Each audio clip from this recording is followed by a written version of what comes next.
Hey guys, Jordan here. Just wanted to make a quick little announcement.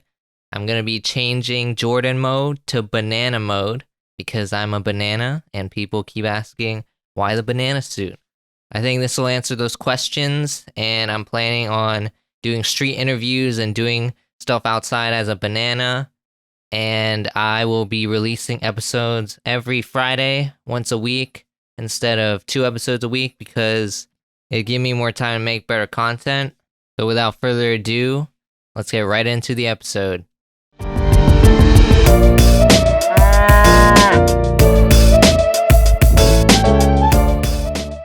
Three, two, one.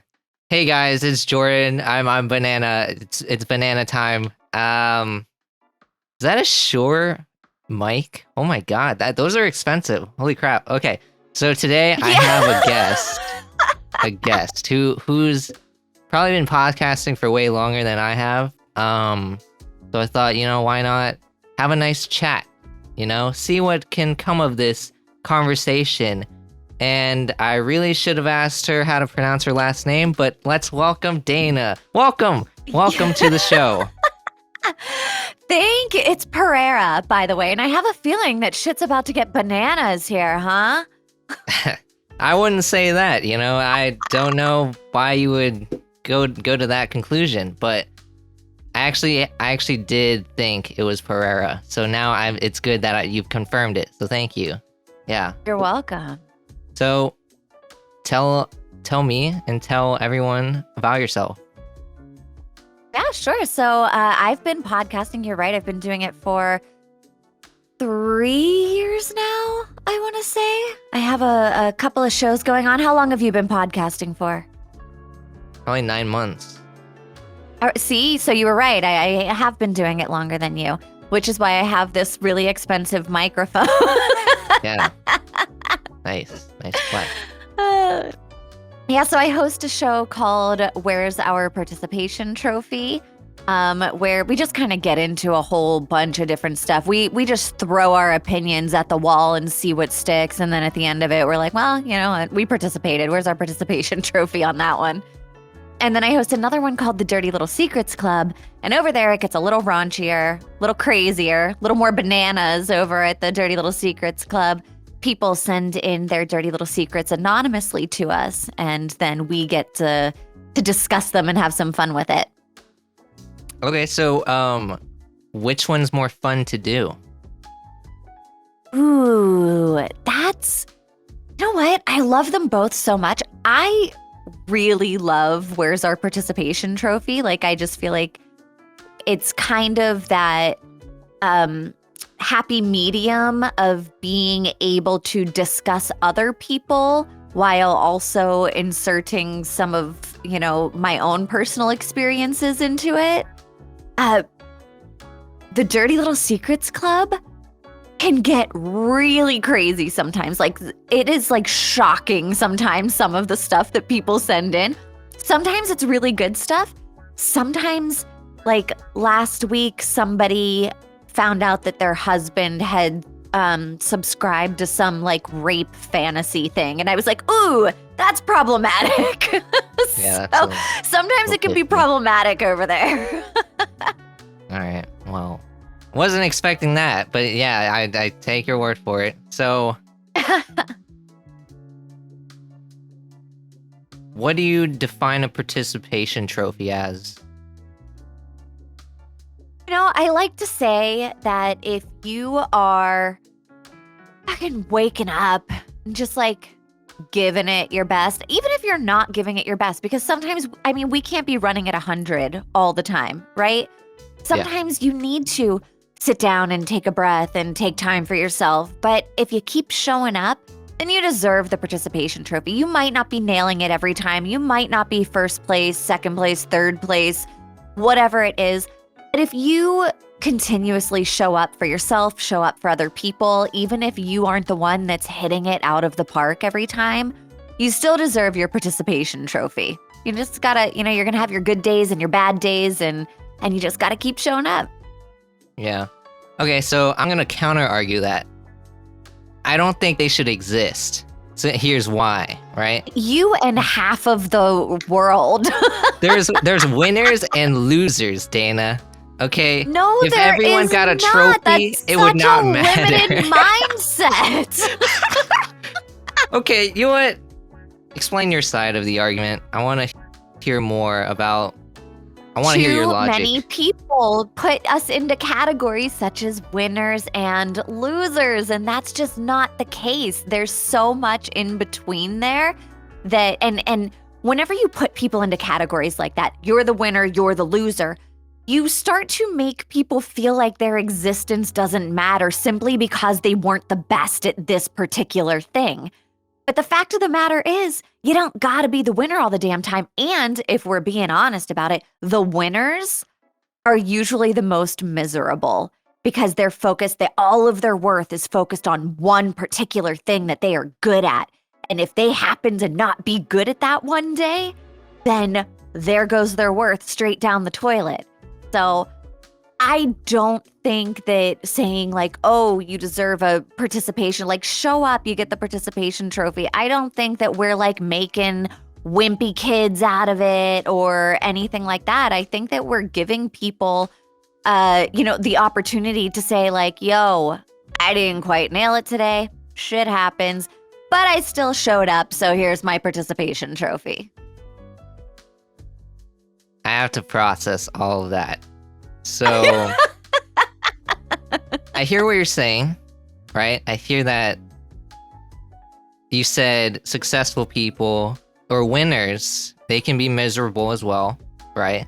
Hmm. However, I think that when you give everyone a participation trophy, like even no matter if they did good or bad, if everyone gets one, it's just like, what was the point of the competition in the first place? Well, it's not a competition. So my participation trophy, I'll show it to you. It's right here. I gave it to my damn self. Bought it on Amazon. So my participation trophy and things that I like to do with that, because life isn't a competition, right? It shouldn't be a competition. Life is, depending on the person, I like to think of life as like an experience. I'm not in a contest with you, and I'm not in a contest with my siblings or my mother or the mom next door, or it's just an experience. And so I guess I don't particularly look at it as you're the winner, you're the loser, and if we give everybody one, I think everybody does get one because we are all in this experience together. Okay. Are you competitive? I can be, yes. Yeah. However, I have learned over time that to let go of my competitiveness and to really indulge in like the experience. Like if I'm playing Monopoly with my husband and I lose, I'm not pissed off. I'm not the one that's like throwing the game board pieces or, like knocking shit over or saying you cheated or something like that. I'm the one that's laughing and trying to get the most out of the quality time that I get to experience with my kids or my husband or whatever we're doing when we're playing a game. Okay, so you live for the experience, like as you said. Yes. Right? So you like the fun, you get the joy out of it. Okay, but let me ask you this. Has there ever been a time where deep down inside of you, when you lost to Monopoly for the 100th time, were you not like, God damn it, I was like you no anger, are you just so used to? Let me rephrase it. You love the feeling of the experience, so then you're used to losing. But has there ever been a time where you're just like, I didn't want to lose this time, and I feel kind of weird about it. But just because you are in the experience doesn't mean that you lose every time. Like, for example, I love Yahtzee. Yahtzee is like my go-to game. I love it. But it's a game, there's no real skill involved in it. It's a game of luck. So sometimes I'm gonna win, sometimes I'm going to lose. I'm still the one, when my husband rolls a Yahtzee, I'm the one that's high-fiving him like, hell yeah, that was awesome! If I'm playing cornhole with people, it was funny. I was playing cornhole with a couple of friends, a month ago. And people on the other team, so the person next to you is on the other team, and he threw it and he got like 2 in a row. And I was like, oh my God, that was awesome. I'm high-fiving him. And my partner across the way is like, you know he's on the other team, right? And I was like, yeah, but it was a good shot. Like, my worth isn't tied to whether or not I lose this game. I'm having fun with my friends. I understand where you're coming from. Okay. I used to be like that. But then I realized I wanted to win. So then I stopped being like that. And okay, let me just dissect what you said, because I understand you and your husband's viewpoint, or your partner, whoever's playing cornhole with you at the time, this viewpoint. It is a little strange that you're competing against someone else, and then you give them props, but at the same time, I've done that before, because if it's a really good shot, I'm like, hell yeah, that was sick. But yeah, that's all I'm gonna say about that. Let's just agree to disagree. All right, so you know what? And that's total. I understand that there are people out there that are not like me. I've just noticed in my life that I am a lot happier when I enjoy the experience rather than the winning part of it. But I also understand that not everybody is going to be like me, and that's okay too. Yeah. So do you feel like a sidekick? No. Like a partner to the guy who actually wants to win, right? No, I think that everyone shines in their own way. And, if somebody's out there and they want to win, that's great. I'm happy to be a part of a team. In fact, I'm a part of an ensemble whenever it comes to improv. So I do improv, and that's a really big team sport. Not sport, but you know what I mean. It's a team building exercise, and it's sometimes I'm going to be the funny one. Most of the time I'm not, because there's 8 other really funny people here. And so I'm really good at letting other people shine and then shining when it's my turn to shine. I really like to share that. So I don't ever really feel like I'm playing sidekick to anyone. I kind of feel happy to, I feel like an ensemble. Maybe that's the best way to describe it. I don't feel like a sidekick. I feel like I'm part of an ensemble. Okay. I get what you mean, but at the same time, I don't. So, it's, you are great. You love sharing. That sharing is caring. That is your number one thing. Okay? So, you're not afraid to have the spotlight at the same time, which is what I'm hearing. Mm-hmm. So, you're okay with being in the limelight. At the same time, you want to give attention to those who deserve it, or want it, or you know what? So you're cool with that. That is interesting. That's kind of a paradox. You think? I don't know. Yes. Well, because it's kind of exhausting. Like, being the person in the spotlight all the time can get exhausting sometimes. Like, you don't want to be the one that's carrying it all the time. And then also on top of that, you kind of start to get an ego. And then other people are like, what the fuck? Like, you should have let us have some time up there. Or, like, especially whenever you're around I'm a keep the peace kind of person, I guess. And I really like to cheer other people on and make them feel good about themselves. And you know what? It probably goes back to all the childhood trauma I've ever had in my life, where I never felt good enough. So I'm constantly trying to make sure that everybody else knows how fucking spectacular they are and how great they are in my mind, or, things like that. Have you ever played in a band? I had a group called Shake, Rattle, and Roll when I was 12, where we sang at McDonald's. I understand now. Yep, childhood trauma. Yep. Okay. Yeah. But Dayna, hear me out, okay? So you have a podcast. You literally are the host, or so it's like you have the spotlight. It's on you. And okay, what are your plans for your podcast?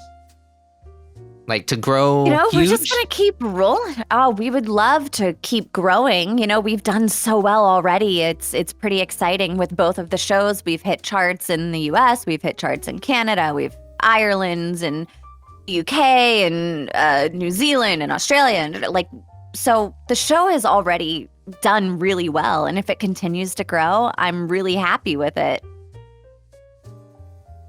But so are you cool with, do you want to be amongst the top or no? See, that one's hard for me.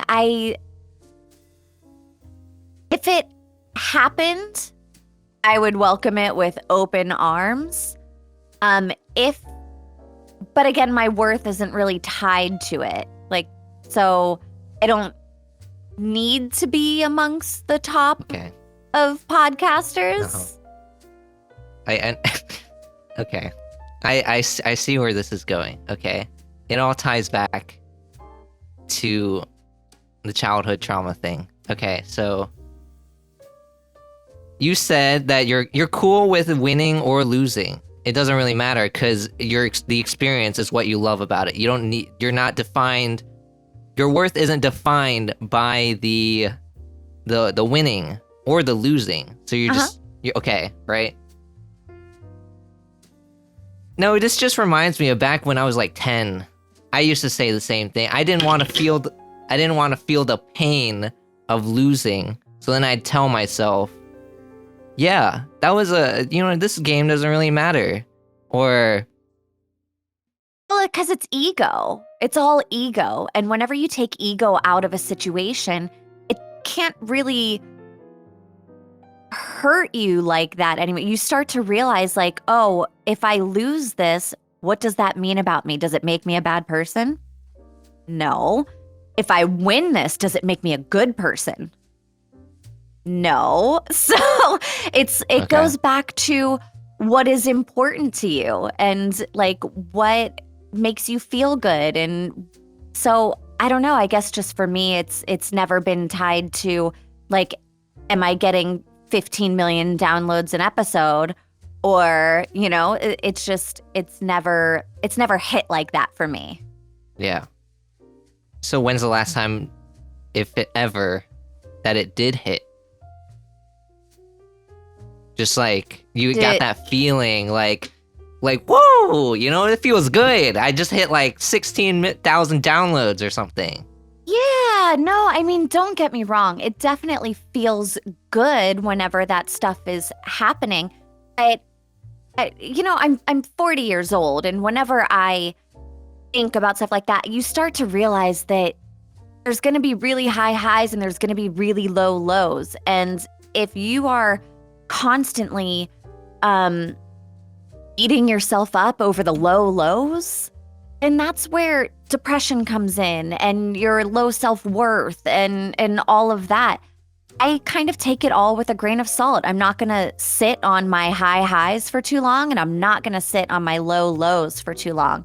It's all about a rebound. And, as long as at the end of the day, you're actually content with the person that you are and the experiences that you're having, you can take the high highs and you can take the low lows, but those aren't the things that are going to define you. Or whenever you wake up the next morning and open your eyes, you're already reset for the next thing.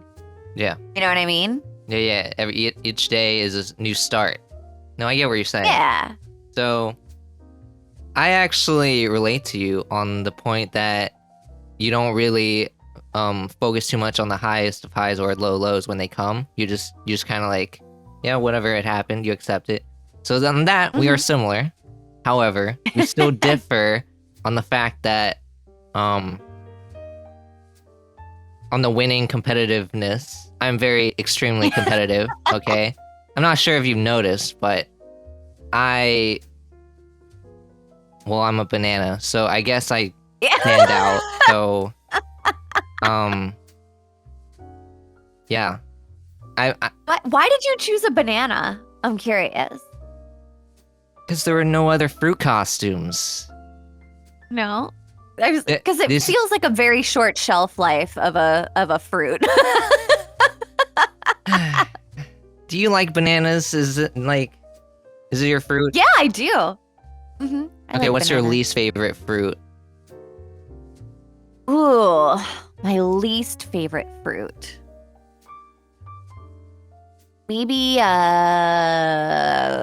grapefruit, Oh wow. maybe? Really? Really? I happen to love grapefruit.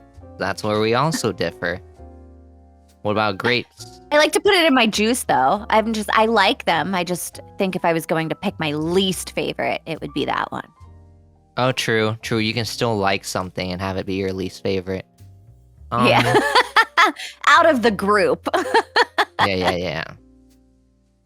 Wait, you drink you like do juice? Like you juice it up? Not like a smoothie?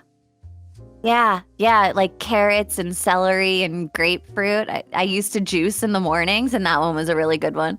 Wow. What happened? It's really messy. It's so much work to clean up, and I got real lazy after about 3 weeks of juicing. Okay, but I mean, did you notice anything different after them 3 weeks of consuming that? No, not a damn thing, which is Awesome. probably why I was like, well, screw this. Yeah, that's usually how it happens. People do something and then they give Yeah. up. Yeah. The ROI wasn't there. Yeah. What are you scared of? Like what scares you? What scares me?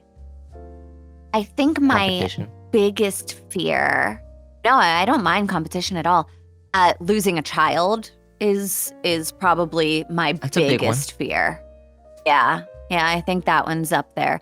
Other than that, I don't get real scared of things too easily. I mean, you know what? Maybe I'm wrong. You could probably name something and I'd be like, yep, that would terrify me. Okay. Fucking big ass spiders in Australia, I'd probably be scared of those. Snakes. Snakes, I don't love. I've been known to hold a few snakes in my time. However, the poisonous ones, not a big fan of. And we have them in my yard sometimes, which I hate. Yeah. So I always have to get my husband to get the little snake grabber thingy and put them in a bucket. However, I'm the one that makes my husband relocate the snakes up the hill into the canyon instead of like chopping their heads off with a shovel. I'm like, can you just take them and release them up in the canyon? My neighbors hate me. Yeah. What about sharks? I don't love sharks either because my kids are surfers. So I have 2 teenagers. They're 17 and 16 almost. And they're both in the ocean all the time. And I'm in San Diego, so the water's really warm right now. And when the water gets warm, the sharks get closer to the shore. So I'm constantly worried about sharks and my kids surfing. Shark attacks? You're afraid of shark attacks? You fear?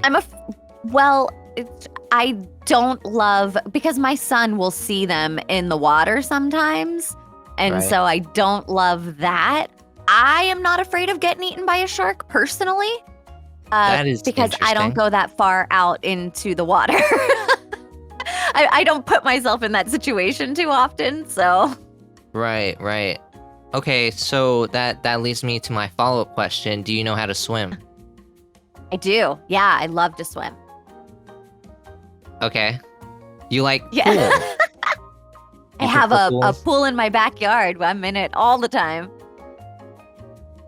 Interesting. Okay. Well, that Why, was was there an a correlation interesting. with like the sharks in the pool? No, it was just funny that like you wouldn't step out into the ocean, but you know how to swim. So in the case of a shark attack, you could attempt to escape. Huh? Punch you it in know- its nose, poke Yeah, it in punch its it. eyes. Yeah. Use your blood to distract it. You know, it's all sorts of things. Yeah. Well, so I go in the ocean. It's just that I don't go into the ocean too much. Like my son is at the ocean all the time surfing. I I go to the ocean maybe twice a year. So the odds of me getting eaten by a shark are pretty minuscule compared to him in the ocean, on an almost daily basis with his surfboard. Oh, okay. That's an interesting thing. How did that come about? How do you have surfer children, surfer kids? Yeah, my ex, their dad, he's really big into surfing. He always has been, and so he actually lives pretty close to the water, and so they can just go to his house and go out on the water whenever they want. So they got that from their dad. Oh, okay. Interesting. So now they're just surfers forever. Little surfer boys, except they're not little anymore. My son's like 6'1", and my other one's almost 6 foot. Jesus Christ. Okay. Yeah, they're tall. Okay. Guess how tall I am? Well, with or without the banana costume? Without the banana costume. Okay. I'm gonna say 5'10". That's pretty close. Is it? What are you? Tall enough. I'm tall enough. Yeah. Well, I went with the average because I can't see how tall you actually are because you're sitting down. So I was like, all right, average height is about 5'10", right? I think that's last time I checked, which was probably 20 years ago. Average height was 5'10", so I figured I'd be a safe bet going with average. Right. Yeah. I'm 5'6". Okay, well, that's a little below the average last time I checked. Yes it is, Dayna. So, I'm gonna give you an ultimatum. You can choose to answer it. Actually, you have to answer it. So, okay. Say you're in the ocean, okay? Uh-huh. There's a huge great white shark. All right? Uh-huh. Okay, so you're two surfer boys, right? Both of them got separated, all right? And one of them is surfing, right? So he doesn't know that he's surfing on top of a great white shark. He doesn't know that it's about to pounce on him, right? About to really lunge at him, right? Okay? Then your other surfer kid, he notices this, then he goes in to save him. But you don't this shark is big. This is huge as hell. We're talking Jaws. Yeah, we're talking shark, Jaws, right? we're talking Megalodon, we're talking prehistoric, huge. There's nothing you can do. All three of you would be dead if you tried to go in there, save yourselves. But okay, would you rather save the son who's going after the guy who's already on the water? Or would you... But you have a chance of actually getting killed by the shark because you're all in the water, right? So there's let's say there's a 40% chance that you will survive. And you only get one son saved. You only save that one son, because that other son is done for. He's done so. He's dead. So... He's already in the mouth. Yeah, he's already in the mouth. There's nothing you can do. It's Jaws. It's about to close. Mm-hmm. Or would you just, I don't know, just stay away from the water? Swim back to shore and have you a don't Mai like the Tai. ocean. Yeah. So it's either you lose 2 kids or... continue family. See, I like to think that I would be brave enough to swim after and get my kid and risk the death. But there's a good chance that I would panic and freeze also. And I wouldn't know because I wouldn't be in that situation. You know how people think that they're going to be like this superhero, oh, a gunman comes into the bank. What are you going to do? Oh, I know what I would do. I'd punch him in his fucking face and then I'd wrestle him to the ground. And everybody thinks that they're going to be a certain way in a certain situation until they're faced with that situation. Then all of a sudden they're shitting their pants in the fetal position on the floor. Yeah. So I'd like to think that I would be the person trying to save my kid from the prehistoric shark. But I might also just be shitting my pants in the water. Maybe I shit my pants in the water to get the shark's attention. And I get him with my shit stains. Yeah. Or you can also try to cut yourself. So then you mix in the blood with the shit, and then with the shit. so it's lured to the shit, right? And then you can save both of your sons. Yeah. That's a great idea. I think I'm Yeah. gonna have to do that. I'm gonna be a cutter and shit myself, Yeah. all in the name of love for my children. Yes. I mean, you got 4 kids, right? So what's it halved? You know, you're like less work. Yeah, but see, the older ones, they're like almost out of the house already. Like they take care of them, so I can go to dinner and just be like, "Yo, order Grubhub. I'll be back." The little ones, you know, they're still work. Okay. Let me give you another ultimatum, right? So Oh, say you're at there's the do I have to cut myself again, or no. Have you heard of the trolley dilemma? The trolley. Trolley Dilemma? So there's 2 tracks, okay? On one track, there's let's switch it up a bit. So your 2 younger children are on one track, and they're tied up. Okay, no one knows how they got there. Could have been kidnapped. Who cares? Next track, the other path, is your 2 older children. Okay, they're tied up. Same thing. The train is already automatically gonna go on the path where your younger kids are, but there's a lever. You can pull that lever and divert it to kill your older kids. So what would you do? Jesus Christ, I don't know. Fucking pray for Superman to fall out of the sky. I'm not sure. Didn't expect this, did ya? Welcome to Jordan mode. Probably. You know what? Here's what I'd do. You ready? I would lay on the track in hopes of, like, throwing the trolley off the track to save my 2 little ones. And then my older ones will just have to go to therapy from watching me get squashed by a trolley. Wow. Okay. That is an interesting answer. Sacrifice. I like that. Okay.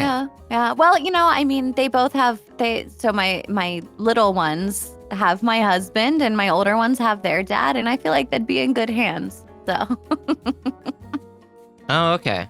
That also works. Yeah. That makes sense. All right. So do you have a favorite kid? Yeah, absolutely. It just really depends on the day and which one's being the most annoying, because they all take turns, man. Some days my oldest is being a jerk, and sometimes my youngest one is being a jerk. And then sometimes my youngest one is being the cutest and he's telling me I'm pretty. And I'm like, you're my favorite today. They alternate. Really depends on my mood and on their moods. And, you know, because they're all assholes and really cute at times. I'm so glad that you said that you do have a favorite, because you wouldn't believe. Like, I feel like I don't know why it's so difficult for people to admit they have a favorite. Like, it's wild to me. It's like, of course I have a favorite fruit, you know? Of course I prefer some food over others. Why can't it be the same for children? For sure. You know? Yeah.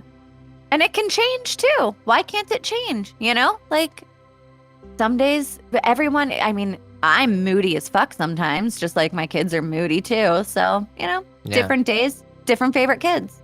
Yeah, it's kind of like the weather, how it changes so often. You know? Mm-hmm. Yeah. You want to have a rap battle? A rap battle? This rap battle isn't going to last very long. You already know how, like, uncompetitive I am, so...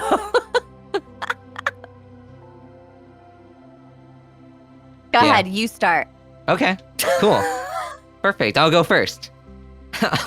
Sweet. All right. Dayna Pereira, you know how to swim, but inside of your head, that light's pretty dim. You got a pillow that says never in the background? Oh my god. Sometimes you're so loud, you gotta turn the sound down.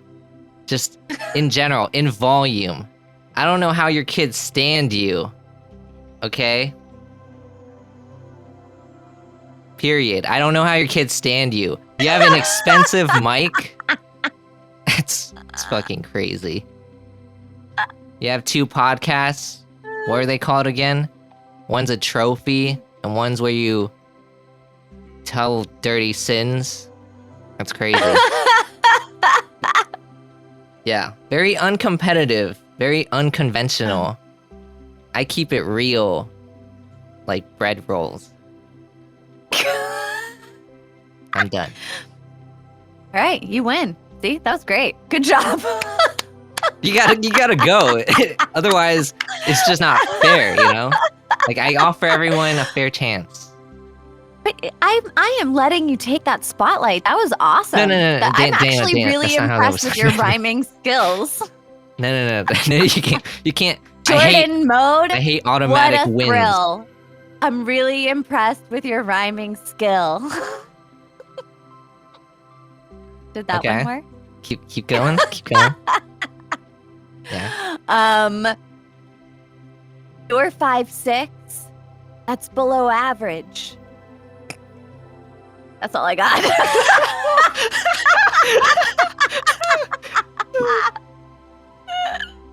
Yeah, it's true.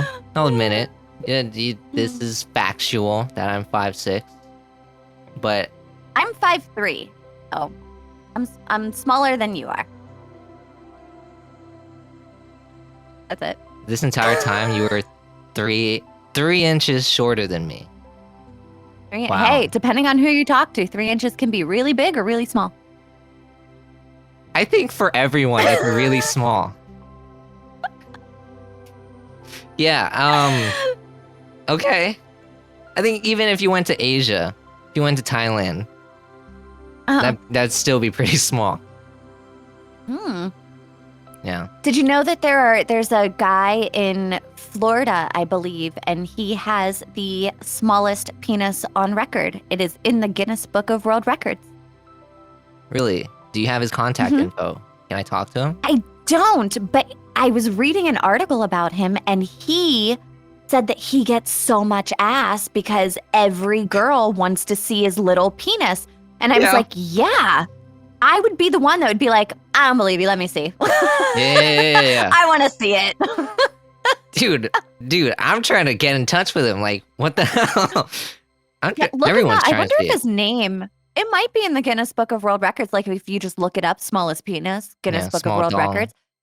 I bet you could find him. And have him on your show. Lil Peter. Just don't wear the banana suit. You might make him feel insecure. I think he'll be more comfortable, to be honest. I feel like Maybe. it should like maybe like have you calm your nerves a little and put you at ease. Like do you feel comfortable? Do you feel less anxious, or do you feel even worse? No, I love it. I think that, like, do you wear that a lot? Like all the time? Well, yes. Yes, I do. Yeah. It adds, I mean, like outside of your show.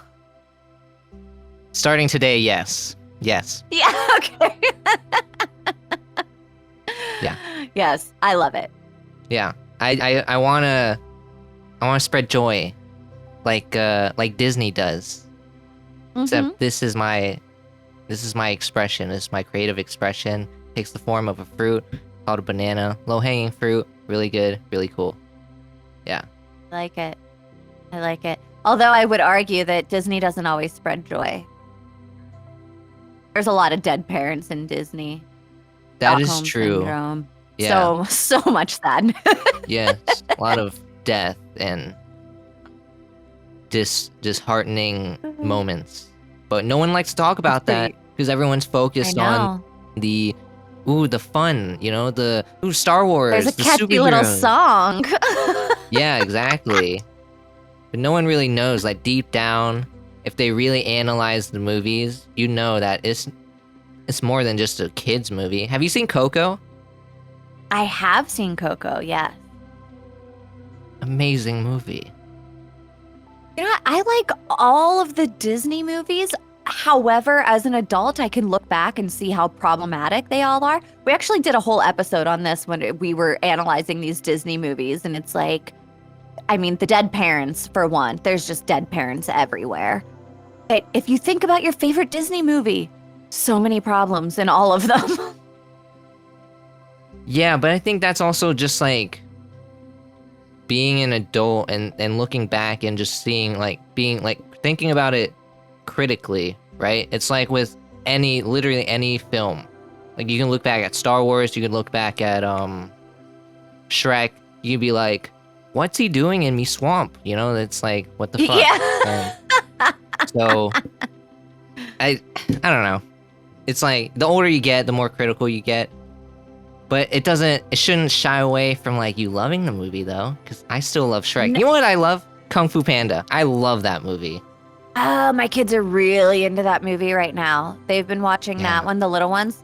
Kung Fu Panda 1, 2, 3, and then Sing. Yeah, we have a never-ending thread of animated movies going on in our house. Yeah. You should have them watch Incredibles. I think they have. I don't remember though. I could be wrong. No, I'm pretty sure they have. No, you know, okay, I just had a thought that just blew up in my mind. You know what you should make them watch? Brain. Uh-huh. Shark Tale. Or I loved that movie. Yeah. One with Will Smith. Yeah, as a fish. As a fucking fish. Yeah. And was it Angelina Jolie that played the girl? It was like Renee Zellweger and something. Angelina Jolie. Yeah. Loved that movie. Car that wash. was a good one. Do car wash. Yeah. That's a good one. Finding Nemo. Yeah, I saw somebody describe that one online, and it was like the craziest plot. It was like the mom is murdered, and then, you know, the son gets kidnapped, and the father has to fly. So whatever it was, and then they're like, and that's the plot of Finding Nemo. And I was like, oh shit, that is the plot of Finding Nemo.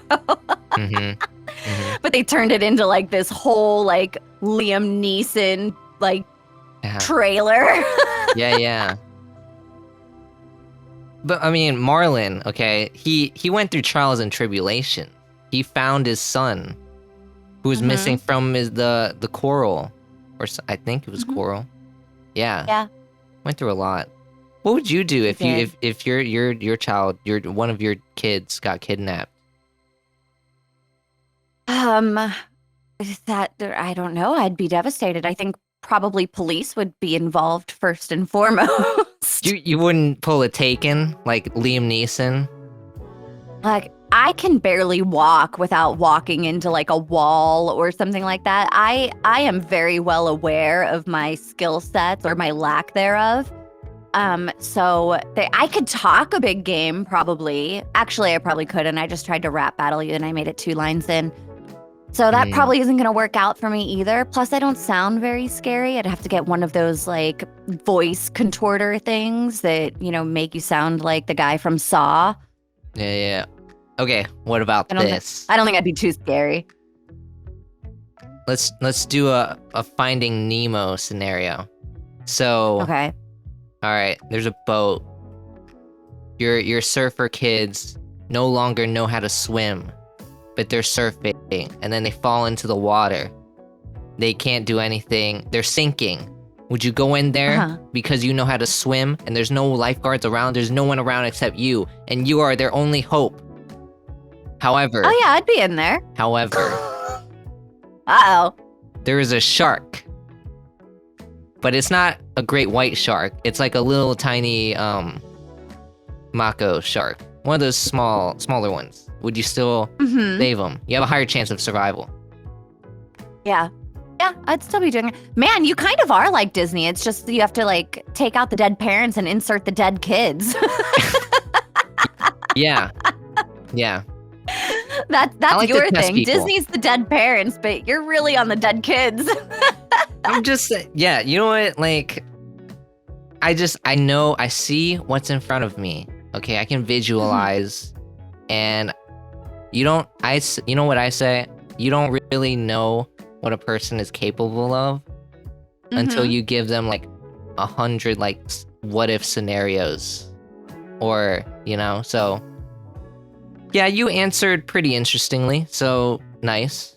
Well, I mean, I'm shitting my pants and cutting myself to deter sharks from my children. So Oh yeah, something new I learned about fun. myself today.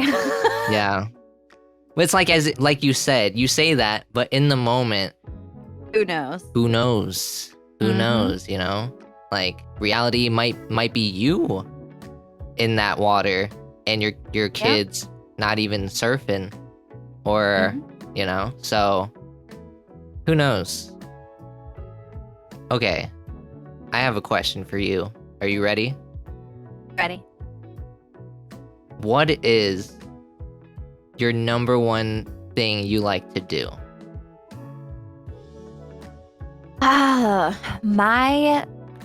It's about to be real boring in here, by the way, with this response. But my favorite thing to do is sit in my backyard with a glass of wine and a movie on the TV. Like that is, if I were to choose what I get to do for the weekend, because I'm so damn busy every other day of the week, that is my time to relax. Murder docs.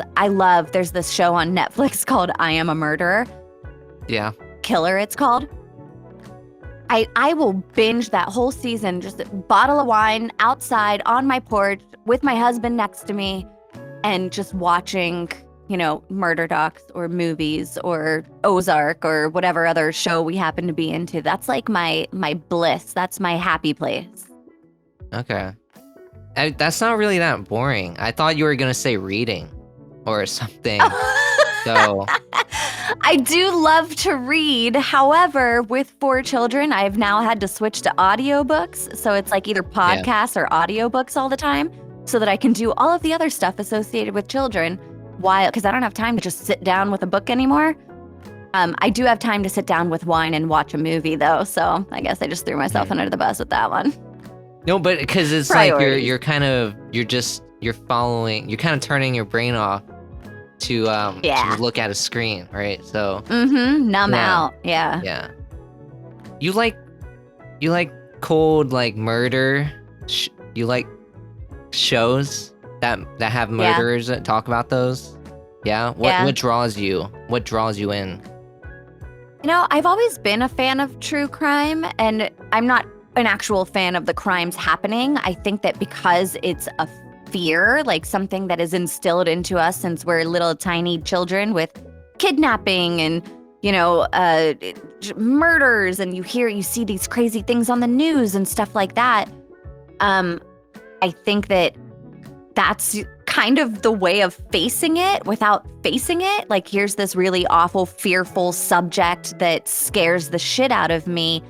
Let me watch it and learn everything that I can about it. So that way, if I ever find myself in a situation where I have a feeling and I can pay attention to it, or I like to watch survival stories too. And this like trusting your gut and seeing what people do and how they escape things or got out of situations. So I think it has a lot to do with facing your fear. Even though the odds of us getting murdered, well, they go up every mass shooting in America, but I think that it's just kind of my way of facing something because I'm afraid of it.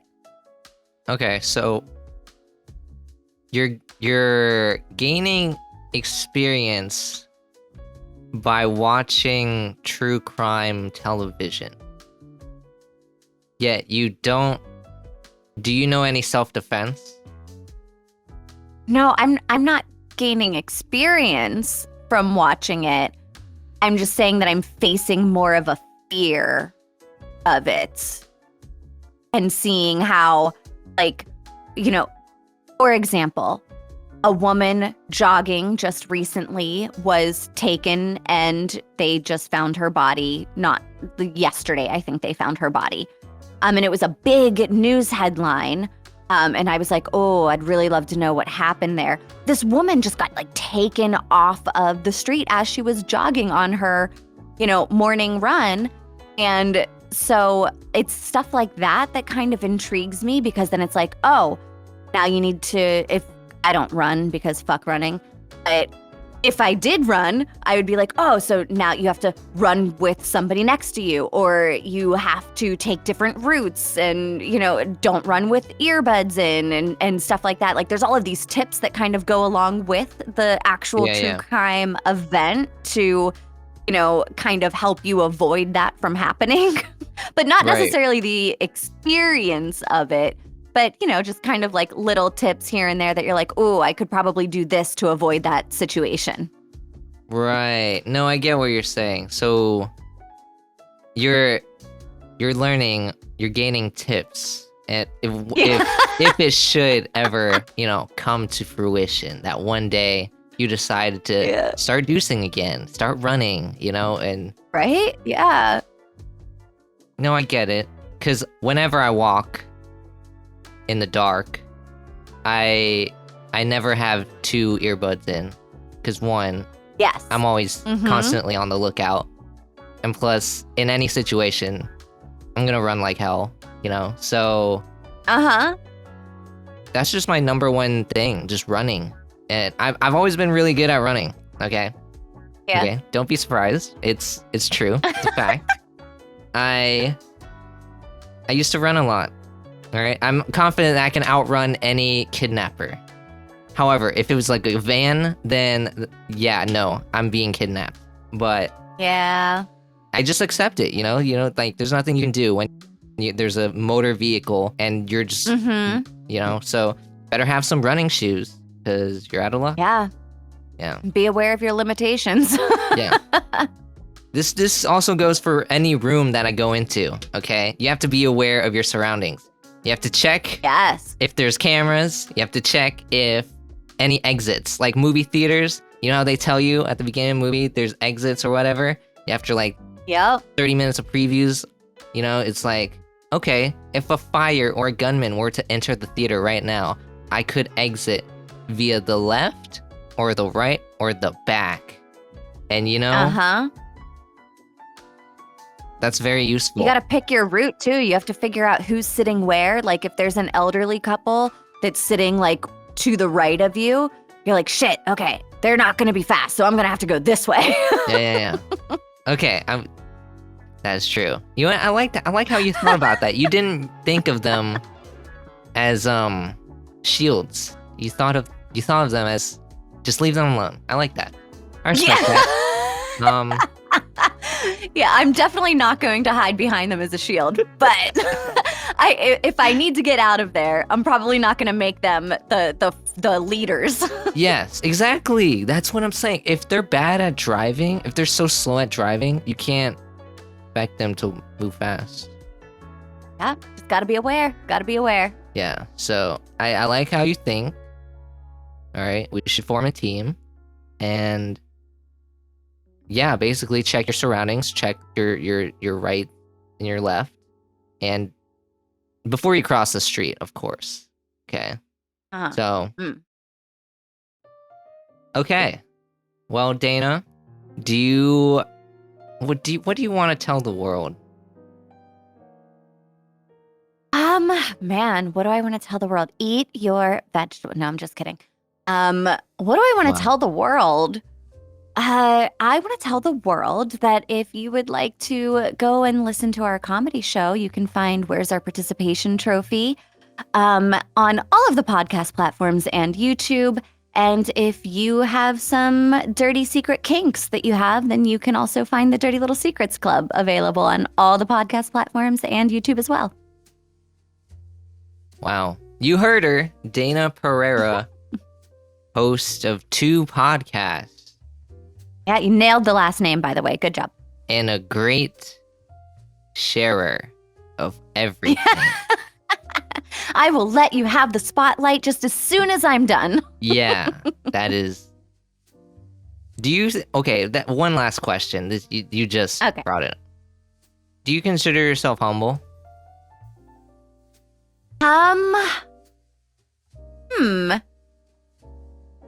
I think that I can be humble, and I also think that I can be the opposite of that.